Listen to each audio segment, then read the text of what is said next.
Students, welcome to Sunday class. और बहुत ही खतरनाक समय चल रहा है, बहुत ही खतरनाक दौर चल रहा है। ये पेंडेमिक बहुत ही बुरा है। ये हर घर को बहुत ज़्यादा परेशान कर रहा है, हर घर के सदस्यों को परेशान कर रहा है। इसी पेंडेमिक में मेरी माता का निधन भी हो गया। मुझे इसका काफ़ी अफसोस है।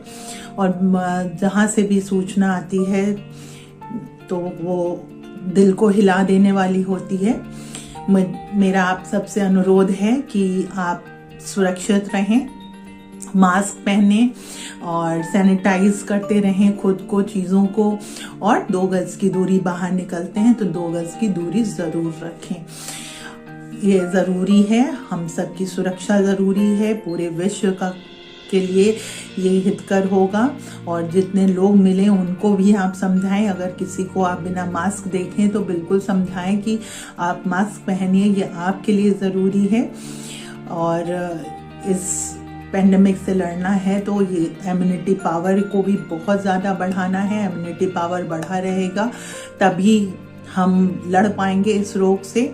और जिंक है, साइट्रस फूड है, ये सारी चीज़ें लेना चाहिए। संतरा है, मौसमी है, सेब है, ये सारी चीज़ें खाते रहनी चाहिए। आइए अब अपनी कहानी की ओर बढ़ते हैं। आज की कहानी जो है वो धैर्य के ऊपर है, शांति बनाए रखने के ऊपर है। कठिन से कठिन परिस्थिति अगर आ जाती है और अगर हम शांति बनाए रखते हैं तो हम उस पर विजय पा सकते हैं। कठिन दौर में भी अगर हम शांति बनाए रखते हैं, मौन रहते हैं, हम व्याकुल नहीं होते हैं तो हमारी विजय निश्चित होती है। तो ये कहानी एक जुलाहे की है जो बहुत प्रसिद्ध था कि उसे कभी गुस्सा नहीं आता, वो कभी गुस्सा नहीं करता। तो पूरे गांव में ये प्रसिद्ध था कि इस जुलाहे को कभी गुस्सा नहीं आता। तो जो बच्चे होते हैं वो शरारती होते हैं। उन्हें शरारत सूझी कि चलो इस जुलाहे को हम गुस्सा दिलाकर ही रहेंगे, हम गुस्सा दिलाकर ही मानेंगे। तो 2-4 बच्चे इकट्ठे हुए। उसमें से एक बहुत अमीर माँ बाप का बच्चा था, वो भी उसमें चला गया। वहां जाकर उसने एक साड़ी की तरफ हाथ दिखाते हुए कहा, इसका दाम बताइए। तो जुलाहे ने मुस्कुराते हुए कहा, 8 मोहरे। तो लड़के ने साड़ी उठाई और उसको बीच में से फाड़ दिया। बिना सोचे समझे उसने साड़ी को बीच में से फाड़ दिया और फिर कहा कि अब इसका दाम बताइए।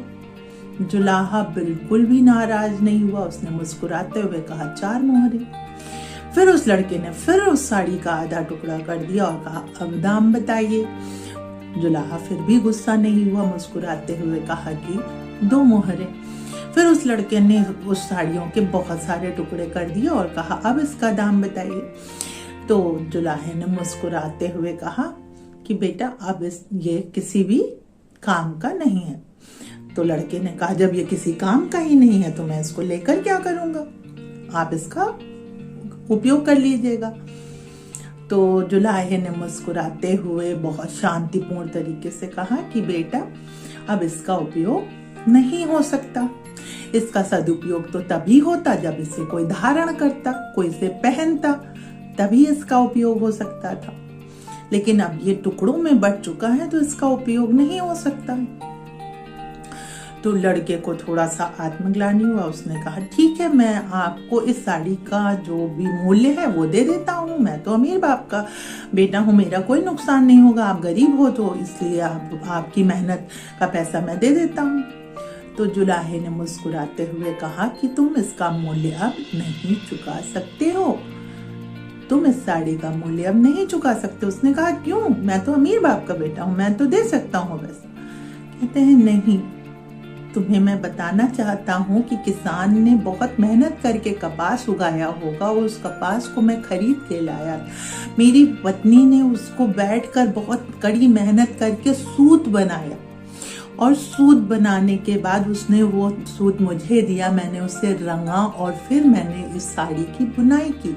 इतनी मेहनत करने के बाद ये साड़ी बनी थी और इस साड़ी का उपयोग या सदुपयोग तभी होता जब इसे कोई धारण करता। धारण करने के बाद वो सुंदर दिखता, अच्छा लगता, आकर्षित दिखता, तभी इस साड़ी के मूल्य चुकते। लेकिन तुमने इस साड़ी के टुकड़े टुकड़े कर दिए तो ये साड़ी अब बेईमानी हो गई, इसका कोई मूल्य नहीं है। उस लड़के को बहुत दुख हुआ। उसने कहा मैंने तो ऐसा सोचा ही नहीं कि इतने लोगों का इसमें सहयोग लगा है, अब मैं क्या करूं। तो संत जुलाहे ने कहा कि जो तुमने कर दिया अब उसे तो सुधारा नहीं जा सकता, अब इस साड़ी को जोड़ा नहीं जा सकता, लेकिन कोई बात नहीं, मैं इसे फिर से सूत में बदलूंगा और फिर इसकी साड़ी बना लूंगा, इसमें कोई दिक्कत नहीं है।